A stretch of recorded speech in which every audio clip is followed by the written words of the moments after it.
Welcome to my YouTube channel. Today we're painting lavender, and here is a quick run through the materials. I'm using ultramarine blue, permanent mauve, transparent yellow, a number 10 size brush, 4 and number 2. So we're starting by adding clean water in the shape of the head of lavender, but not all over, just dots of water. This is where you'll get the softness and looseness to a painting. Now I'm mixing up some permanent mauve and some ultramarine blue and mixing them together to create a lavender type colour. It is slightly here on the blue side, but this is all experimentation and practice. I think I could have added a little bit more permanent mauve. Now we're starting putting the brush onto the dry bits of the paper and then pulling it into the water, which you'll see softens the paint as it hits that water. Now I'm changing to the smallest of the brushes, size 2, and then putting them permanent mauve, or painting little sections onto the tips of the flowers, which is where the shadow is, right at the tip of the petal. Now mixing up some ultramarine and the transparent yellow. So what you'll see me doing here is continually mixing the blue and the yellow and testing on a scrap piece of paper to see if I've managed to get that slightly dull green stem to the lavender. And as the paint's drying so quickly in this heat, I'm having to continually keep mixing the washes and adding more water. But here we go, I've got what I feel happy with, a good colour mix. And you sort of get a gauge for that by eye as you get more sort of practiced at mixing the colours.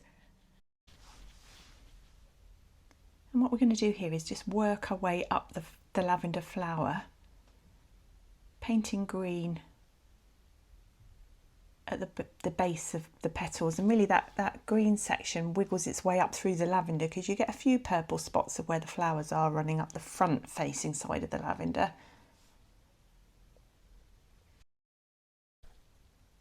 So just keep adding green where you see green, and this is where it's really helpful having the flower in front of you because you can really see it in detail in 3D. Unlike following a photograph, it's very flat. When you've got the live subject in front of you, it's lovely actually to just really study it in super detail. So with a bit of a confident brush stroke here, let's put in a stem and some more clean water and repeat the process for that little bit of flower below the main flower head. So back with the mixed purple for the petals,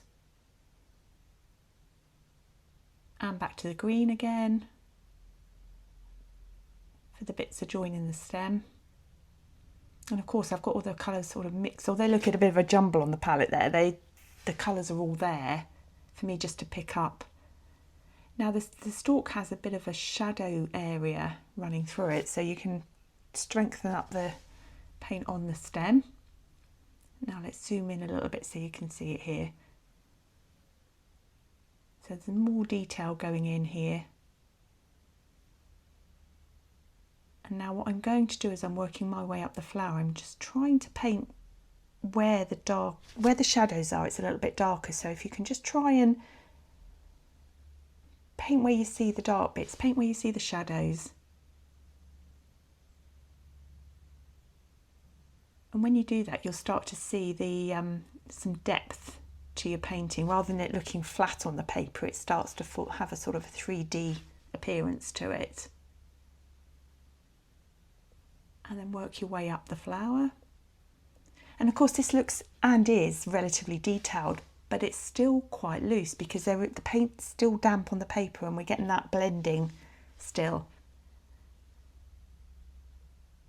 So back to the permanent mauve again, and these little dots that I'm putting on here are where the petal is open, and there's a sort of a shadow within almost like a tube. There's a shadow within the tip of the tube.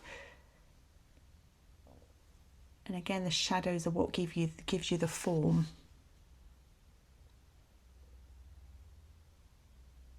So keep going with them all the way up the length of the flower head.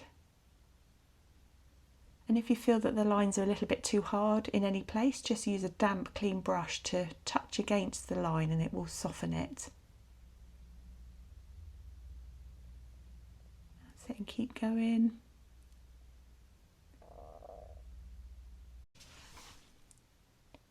So I'm still keeping adding in little bits of permanent mauve and softening with a damp brush if I feel that the line is too hard. Now back to a bit of green where there's a bit of a gap there, so I'm going to fill that in. Darkening up that green wash. And again going back in where I think it is darkest, where there's the most shadow.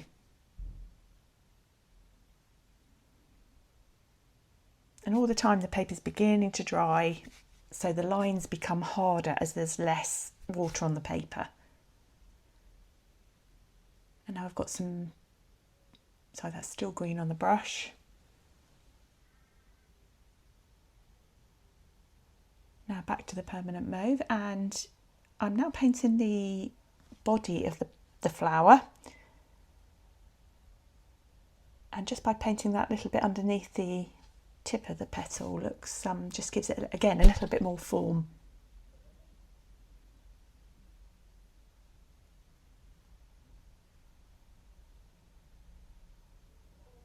And same again here for the bit along the stem.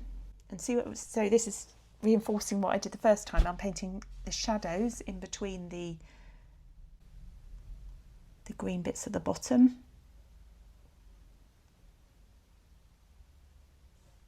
And now some permanent mauve into the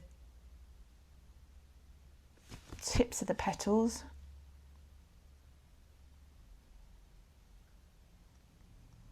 It's quite a large petal at the front of the stem there, so that's where I've painted that petally shape. And now under the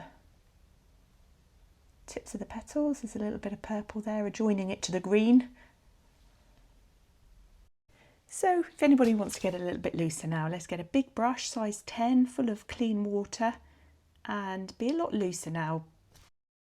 Allow lots of water to come onto the paper, and then permanent mauve, drop that into that water.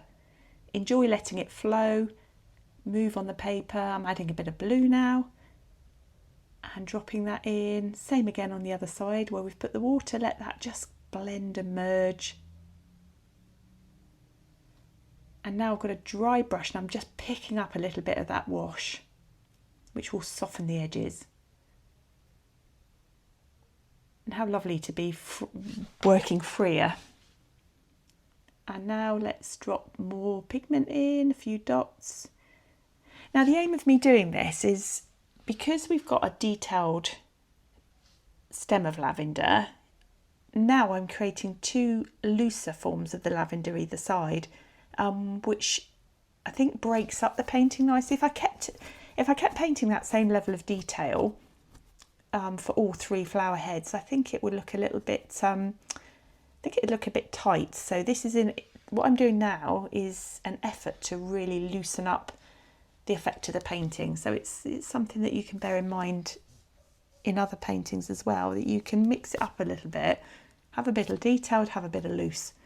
So now I'm adding in some permanent mauve spots.